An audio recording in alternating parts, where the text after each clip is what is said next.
সালামু আলাইকুম বন্ধুগণ। সুস্থ থাকা যে কত বড় নিয়ামত, এটা আল্লাহর খুব অশেষ একটা নিয়ামত। আসলে আমরা সুস্থ থাকলে এই জিনিসটা উপলব্ধি করতে পারি না।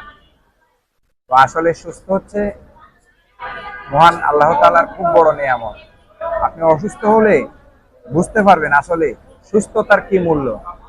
আজকে আসলাম, আমার এক তালই সাহেব খুব অসুস্থ, ওনাকে দেখার জন্য আসলাম। আহ, উনি এই উত্তরা আধুনিক মেডিকেলে ভর্তি আছে। তো আমরা ওনাকে দেখার জন্য আসলাম। আপনাদের ঠিক আছে। আপনাদের সবার কাছে আমাদের অনুরোধ থাকবে, আমার তালই সাহেবের জন্য, ওনার সুস্থতা আরোগ্যের জন্য দোয়া করবেন। সবাই ভালো থাকবেন, সবাই সুস্থ থাকবেন। আল্লাহ হাফেজ।